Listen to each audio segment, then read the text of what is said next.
તો ફ્રેન્ડ્સ અહીંયા મેં તુરિયા લઈ લીધા છે. હવે એને આપણે છાલ કાઢી લઈશું.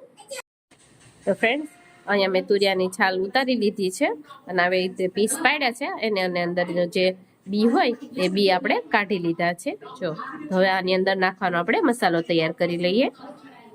હવે અહીં મેં તીખા ગાંઠિયા લીધા છે. તમે મોળા ગાંઠિયા પણ લઈ શકો છો. હવે અંદર આપણે 2 ચમચી સિંગને દાણા એડ કરીશું. હવે આમાં આપણે 4-5 કળી લસણ નાખીશું. આપણે મીઠું એડ કરીશું, ધાણા જીરું એડ કરીશું, મરચું એડ કરીશું લાલ. હવે એમાં આપણે લીલા ધાણા એડ કરીશું. હવે એમાં આપણે અડધું લીંબુ એડ કરીશું.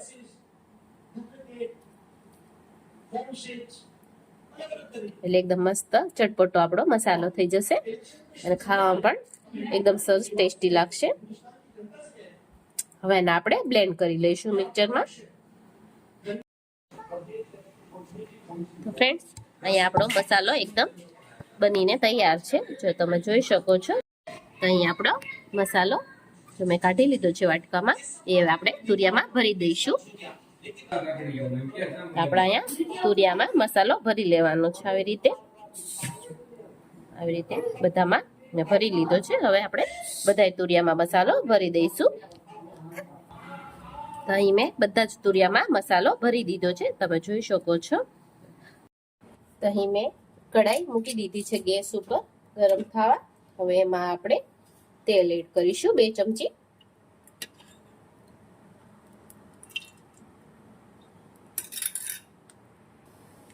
તો આપણું તેલ અહીં ગરમ થઈ ગયું છે.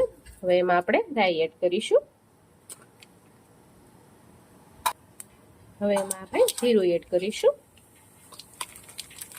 અને ચપટી હિંગ એડ કરીશું. હવે એમાં આપણે આદુ લસણ ટમેટા અને ડુંગળીની જે પેસ્ટ બનાવી છે એ એડ કરીશું. તમે અલગ પણ કરી શકો છો ડુંગળીની પેસ્ટ ટમેટાની પેસ્ટ, પણ મેં છે ને બધું મિક્સ જ કરી દીધું છે. આપણો ટાઈમ પણ બચે અને જલ્દી થઈ જાય એટલા માટે આપણે આ ગ્રેવીને થોડી વાર સાતળવા દઈશું. હવે એમાં આપણે અડધી ચમચી હળદર એડ કરીશું, ધાણા જીરું એડ કરીશું અને થોડું મરચું એડ કરીશું, કારણ કે આપણે ઓલરેડી મસાલામાં મરચું નાખી દીધું છે અને ગાંઠિયા પણ મેં તીખા લીધા હતા એટલે એની પણ તીખાશ હશે, એટલે લાલ મરચું મેં અહીં ઓછું લીધું છે. તો જો તમે તીખા ગાંઠિયા યુઝ કરતા હો તો તમારે પણ લાલ મરચું ઓછું લેવાનું, નહીં તો જો મોળા ગાંઠિયાનો ઉપયોગ કરો છો તો તમારે સ્વાદ પ્રમાણે મરચું નાખી દેવાનું. હવે આને આપણે 2 મિનિટ સાતળવા દઈશું. હવે આપણે મિક્સર જારમાં મેં થોડું પાણી લીધું છે, અડધા ગ્લાસ જેટલું, એ એડ કર્યું છે અંદર.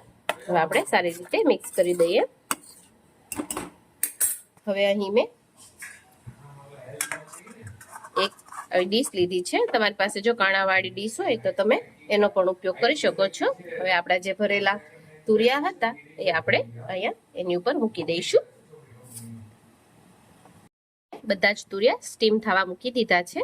હવે એને આપણે ઢાંકી દઈશું અને 5 થી 7 મિનિટ આને સ્ટીમ થવા દઈશું અને આપણી નીચે પણ ગ્રેવી છે એ સારી રીતે ચડી જાય. તો ફ્રેન્ડ 5 થી 7 મિનિટ થઈ ગઈ છે. હવે આપણે એકવાર ચેક કરી લઈશું. તમે જોઈ શકો છો આપણા તુરિયા સરસ સ્ટીમ થઈ ગયા છે. જો આખું ચાકુ અંદર જતું રહે છે એકદમ ઇઝીલી. એકદમ સરસ સ્ટીમ થઈ ગયા છે. વધીને 7 થી 8 મિનિટ જ થાય છે સ્ટીમ થવા માટે. તો હવે આપણે આને ઉતારી લઈશું.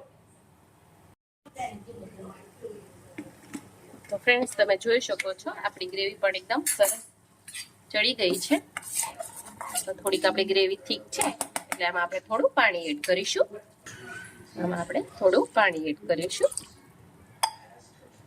અને આ સ્ટીમ કરેલા જે તુરિયા હતા એ આપણે એડ કરી દઈશું.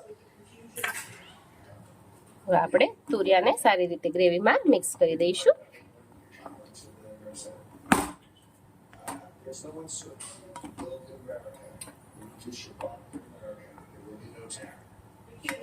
હવે આના આપણે 1 મિનિટ ચડવા દઈશું એટલે આપણું જે તેલ છે એ ઉપર આવી જાય. તો આપણે એકવાર ચેક કરી લઈએ. ફ્રેન્ડ્સ, તમે જોઈ શકો છો ઉપર તેલ સરસ આવી ગયું છે. હવે એમાં આપણે લીલા ધાણા એડ કરી દઈશું. તો ફ્રેન્ડ્સ, આપણું સરસ એવું ગ્રેવીનું ભરેલા તુરિયાનું શાક તૈયાર છે. તો ચાલો આવી જાઓ ખાવા.